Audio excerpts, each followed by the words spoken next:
Anda pernah mengisi penuh BBM kendaraan Anda, tapi merasa BBM cepat habis atau volumenya tidak sesuai dengan harga yang dibayar? Bisa jadi Anda menjadi korban praktik curang SPBU nakal. Seperti yang dilakukan SPBU di Jalan Raya Serang, Jakarta kilometer 70 ini. Manajer dan pengelola SPBU ini ketahuan mengurangi takaran BBM. Direktorat Reserse Kriminal Khusus Polda Banten mendapati pemilik dan manajer SPBU melakukan modifikasi pada dispenser SPBU dengan remote control atau perangkat pengendali jarak jauh. Ini berawal dari keluhan masyarakat di beberapa titik SPBU yang diduga ada pengurangan takaran dan ukuran. Dari situ kita melakukan penyelidikan yang mendalam sehingga kita temukan adanya modus operandi baru tentang penyalahgunaan penjualan BBM ini kepada masyarakat.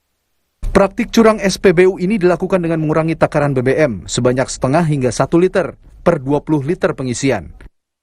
Praktik curang ini merugikan konsumen yang mengisi BBM perharinya mulai 4 hingga 6 juta rupiah. Praktik curang SPBU ini dilakukan sejak tahun 2016. Selama kurang lebih 4 tahun, SPBU nakal ini meraup keuntungan dari kecurangan sebesar 7 miliar rupiah. Polisi akhirnya menetapkan 2 orang pengelola SPBU sebagai tersangka. Atas perbuatannya, keduanya dijerat dengan pasal berlapis dari Undang-Undang Perlindungan Konsumen dan Undang-Undang tentang Metrologi Legal. Namun polisi memutuskan untuk tidak menahan kedua tersangka dengan alasan faktor usia dan kesehatan. Suherdi, Kompas TV, Serang, Banten.